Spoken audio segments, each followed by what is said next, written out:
All right, welcome back to Lost for Words with Lori. It is Wednesday, August 23rd. Boy, it's been a month. It's been quite a bit of time since I've last dropped a podcast for all you lovely people out here on the social medias. As you can hear, Buddy the Bird is trying to get his 2 cents in, so I apologize for his distraction because that's what the bird do. I hope all of you are doing well. It has been a hot minute since I have done a podcast, since I've done any updating. But, you know, it's been busy in Lori's world. So I thought I would get back to what the Lori do and give you guys an update and see how everybody is doing. It's really hot here in the southeast. The temperatures are soaring kind of all over the country. It's been really warm.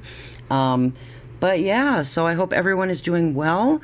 Again, it's August. I can't believe summer is just about over. Down here, it's just been work, and just trying to get settled in here at the new homestead here at Luna's Island of Misfit Toys. Basically, if you've been following along, I've been keeping up with my medical stuff. I have anemia pretty bad, which basically means I have no iron in my blood. And it's one of these things where every 20 to 24 months I have to go in and have iron infusions because my body doesn't store iron. So back in May, I went in and found out that I needed to have another series of them because I put it off for a couple of years due to life and circumstances and things that were going on. And I'm happy to report that I went in earlier this month to have the follow-up with the hematologist, and my numbers are good right now, and I have follow-up now in February to see where we're at and how often I will need to have those infusions again. Will be based on how long I can store what they've just replenished. So that's pretty good news, other than the monthly B12 shots that I'm going to need. I'm rebounding pretty nicely. I'm doing well on my medications, and I'm sleeping. I don't have loud ass neighbors above me keeping me up at odd hours of the night, which is fantastic. So things are looking up health-wise for your heroine. Doing pretty good. So that's bonus, right?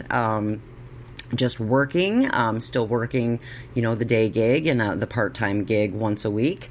So just settling in and trying to get acclimated to my new home, which I absolutely love. And me and the new guy, you guys all know, Brian and I are coming up on celebrating our 6-month anniversary of our thing that we're doing, and that's been pretty amazing.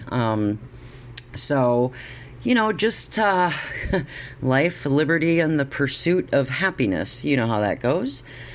So, just continuing the whole lesson learning and this is my life now kind of thing.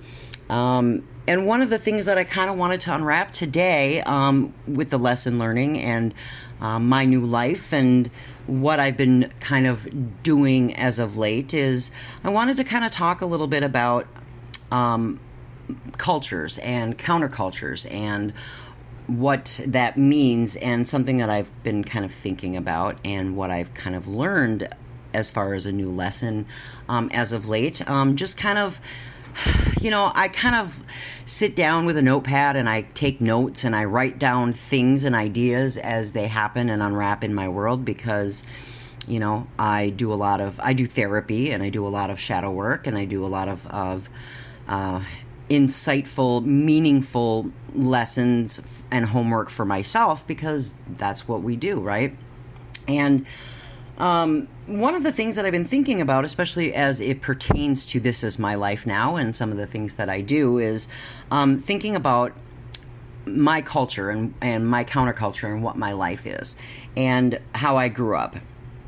And when I first moved here to North Carolina and to this, new life, when I hit the reset button on my world, and I first moved here, with Toby, we tried, really hard to fit in the metal scene, in the music scene here. Back home, we had our own scene. We had our own group of people. We had a thriving music scene back in Minnesota, of places that we would go, and places where bands would play, and our friends, and the culture that we were immersed in. And we were immersed in that. We had friends, and we were well known there, and we had a social circle that was well defined. And we, people in any culture, in any group or friend group or social circle or culture, people have well defined places where they are, and you fit nicely in those over time. And when Toby and I moved here, we tried to fit into that here, and it's very different geographically, depending on where you are. And it's defined differently based on, what part of the country you're in, or what the culture looks like. And you have to start over. And when I hit the reset button, I moved here, we tried to fit in with that. We tried to make friends in the metal scene in our new cities and in the larger cities surrounding it. And it was very difficult to do that. It's difficult to make friends. You're kind of an outcast. You have to start over.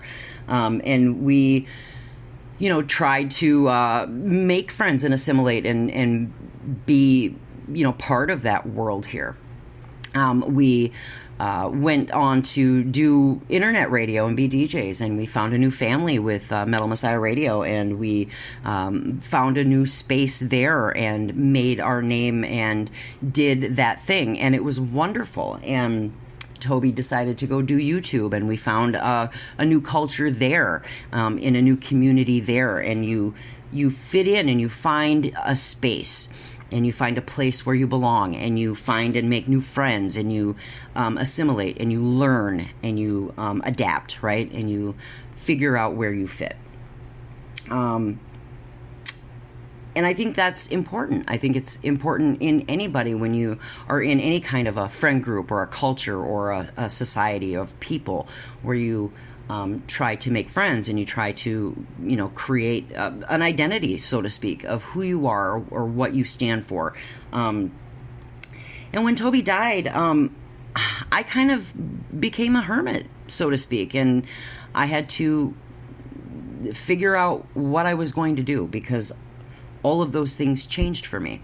I still had friends on the internet in different social circles, through music, through YouTube, through social media, and a couple in my first world, but most of my life was still 1,200 miles away. My real life friends were still pretty far away. And so I spent a great deal of time by myself. And I did a lot of introspective learning and trying to figure out what I needed to do for myself. And I had to start over again. And I could have done anything.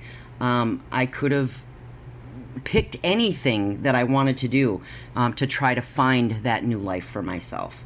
And I did. I spent a great deal of time doing all of that shadow work, figuring out what I wanted to do with my life, or not do with my life, but really digging deep to try to figure out what my life was going to look like once I started over again.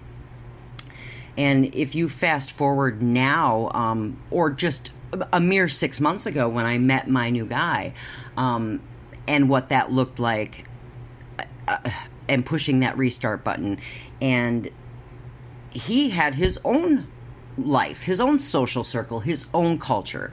He rides motorcycles. He came from the same part of the country that I did, but he had his own culture of the biker life.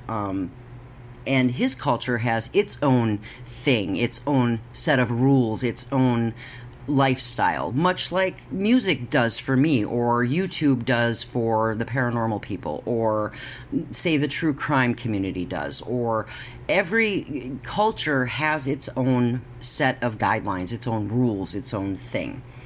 And luckily for me and my guy, our cultures, intermingle really well. Motorcycle life and heavy metal intermingle really well together. But again, when you try to intermingle with another culture, sometimes you're not going to feel completely accepted, or you're going to have to learn to get along with new people. And much like when Toby and I tried to assimilate into a new music culture here in a new town, in a new geographical location, there's going to be people who don't understand you or don't accept you. For me, it's being a female in the music scene has got its own challenges, right? It's a very different culture that's dominated by men. So being a woman who knows a lot about music, a lot of men are very intimidated by that and will, have their own, preconceived, notions about, about women who are into heavy metal. And you have to learn to prove yourself. You have to, basically earn your bones, so to speak. So when I met my guy and started meeting people in his culture and his crew and his group of people, my mindset is very different as far as I didn't want to step on anybody's toes. I, didn't want to go into that, with the mindset that I had to prove anything to anybody, because I'm not trying to jump into that culture. It's not my lifestyle. I've always been on the fringes of it because I know people from that life, but I've never been immersed in it. I know a lot about it. There's a lot of things I don't know about it, but I'm learning. But it's his responsibility to teach me or to lead by example or to tell me what is important for me to know, so I don't make any mistakes, which is fine. But one of the things that both of our cultures are, fond of or that we both take part in is community service. And it's something that I did with the JCs back home. It's something that I'm very passionate about, and that's doing community service. It's doing volunteer work. It's doing things for causes. And I'm not going to stop doing that regardless of what culture or what community or what friend group I'm in. But it's something that I'm going to continue to be passionate about. And it's something that I'm, now that, I'm working with other people and learning about his culture, and they do a lot of charity work and community service work, I'm getting back into feeling excited about wanting to do those things, because it makes me feel good. It makes me feel good to do community service. It makes me want to help people. It's something I've been passionate about for years. It's something I've always wanted to do. And I love helping people, and it doesn't matter what the cause is. So the lessons that I'm learning about interpersonal relationships, about learning to communicate with new people, about friendships, about trying to fit in with new cultures, with new friends, with new groups of people, and about the way that they perceive me as I come into a new group of people, and not feeling accepted by some, because they may or may not be intimidated by who I am, not knowing about me or not knowing what I'm about. But you get to a point where you're thinking to yourself, I have cut my bones in a lot of communities and I've paid my dues, where you don't want to exert so much time in trying to prove who you are to other people if they don't give you the benefit of the doubt, that you're a decent human or that you're a good person, based on just trusting the knowledge that, who you're associated with, by trusting that you're okay, that you're vetted, so to speak. And that's the lesson. And not taking things so personal when people might look down at their nose at you, or are a little standoffish at you. And that's a tough one, I guess, to get past sometimes, because you don't know how to react to that, and you don't want to give it too much attention. You don't want to pay no mind to it, but at the same time, it's a little off-putting. I mean, I'm over 50 years old, and a lot of cultures and a lot of people, all different ages in them. Some of them are cliquey, some of them act like high school, and you'll find that all over social media. You'll find that in all cultures. It's in the music scene, it's in the true crime communities, it's in the paranormal communities, it's in the biker communities, it's in all different cultures, where there is petty drama and there is stupidity and there is dumb drama that people get caught up in. And when I see it, I have a tendency to turn around and run in the other direction because I don't have time for that, and life is too short. Now, in the midst of that and the community service that these other cultures are doing, as I've been involved in them, you see it, and it's not my place to even get involved in it, so I don't. But peripherally, you are still part of that, because you recognize that other people are making excuses. They are still part of that, I don't know, maybe a little over dramatic about your place or what you may or may not be doing, and they're intimidated by, I don't know, by my willingness to jump in and help regardless of the politics. And that not feeling accepted, or not wanting to do anything because of the politics, because it steps on toes, or because people might be getting butthurt, or because people misunderstand what your intentions are. I mean, I don't have an agenda, but lots of people do. And again, the lesson being that just because I don't have an agenda doesn't mean that everybody else doesn't. And that's a hard one to learn. You know, I sit around a lot and say, this is my life now. But sometimes it's hard when the question mark is there and you go, well, now what? Now what am I supposed to do? And I'm a go-getter. I see an opportunity and I reach and I grab and I just want to go, go, go. And sometimes you have to step back and take a deep breath and let somebody else tell you that it's, give you the green light and say it's okay for you to either do or not do. And that sometimes is really difficult. But it's a lesson. It's a lesson to learn. As well as the not taking things personally, or maybe not reading into something. A case in point is, social media. People take a lot of that very seriously. And being transparent and authentic is difficult when, you don't know all of those people, and you can't take it all for face value. It's difficult when you're used to being an open book, and not everyone is like that. People are mistrustful. I try to not be that way, but everyone isn't. And the lesson is to continue to be as transparent and authentic as always. And if other people aren't going to be that way, that's still a them problem. And sometimes that's really difficult. You can check everywhere out there, for the motivational quotes and all of the inspirational things. And it's really true that not everyone will share the same heart as you. Not everyone has the same idea of what compassion is. Not everyone feels the same way. And people do say things or speak out of turn, not recognizing or not thinking about what other people have been through. I do it, we all do it.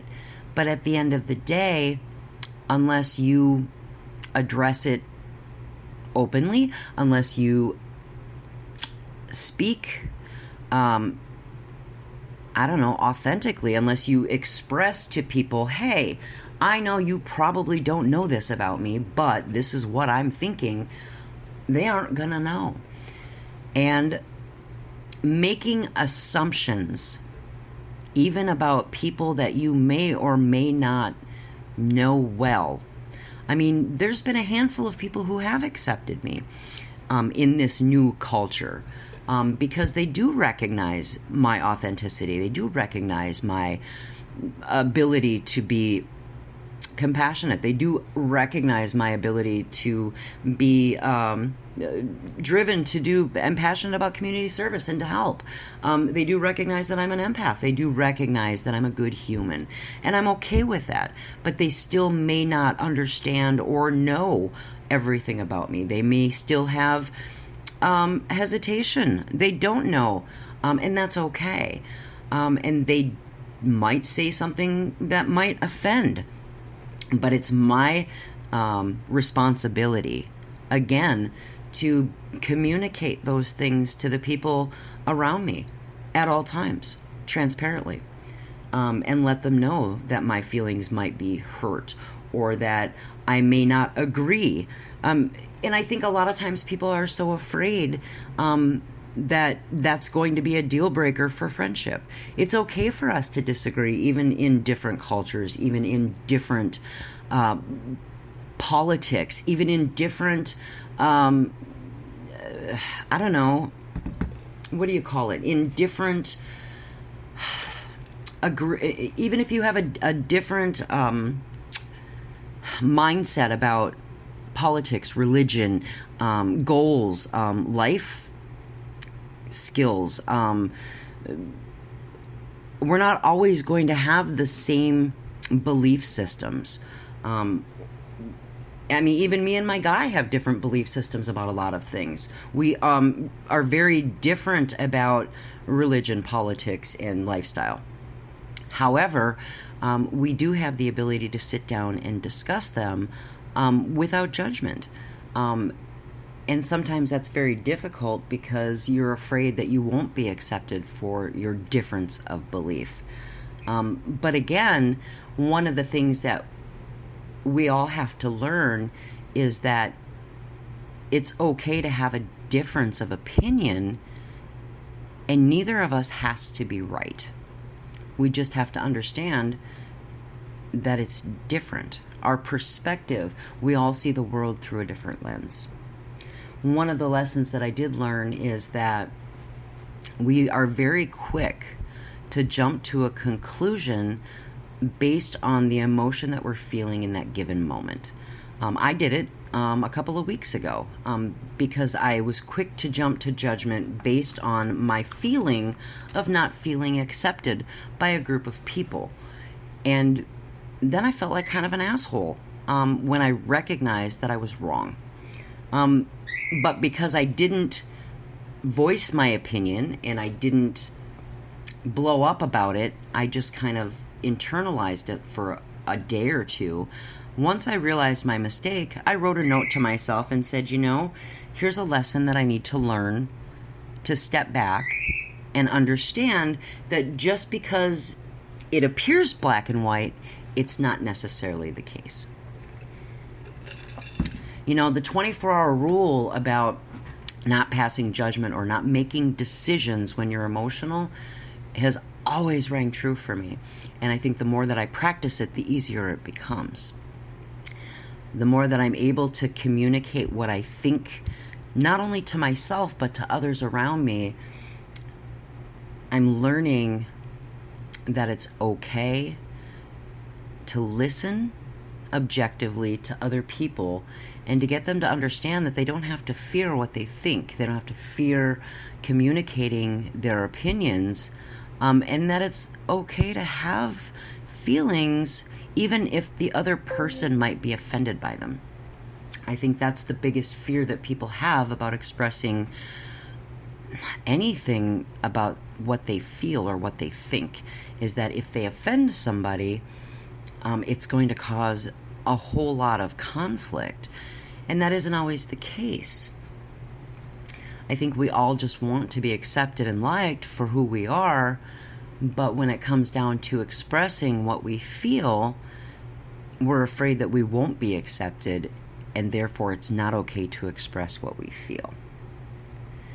But that's the lesson that I've been working on. I think just the acceptance piece, as I'm trying to assimilate all of the things about my culture, about my new guys' culture, about the social media cultures, and trying to find all of the pieces that fit into the puzzle, and just keep continuing to do the things that I love and find balance. Because at the end of the day, that's all it really is about finding balance. And it's difficult sometimes when you're running from one end of the spectrum to the other and your emotions are up and down. And at the end of the day, life is so short. And trying to fit it all in and still be able to step back and breathe. I hope everybody's doing well. I'm trying really hard to find time to sit back and do deep thinking, to do dives. Still reaching out to the people on the social medias. I know everyone is really busy. Trying to get time for holiday, trying to get to the beach before the season is over. We've got some other community service events coming up here in the next couple of weeks. Trying to get some road therapy with my guy on a motorcycle, spend time with the canines. I've got a paranormal investigation coming up. I need some ink therapy, as we all do, and to pay bills and still enjoy life one day at a time, because that is my life now.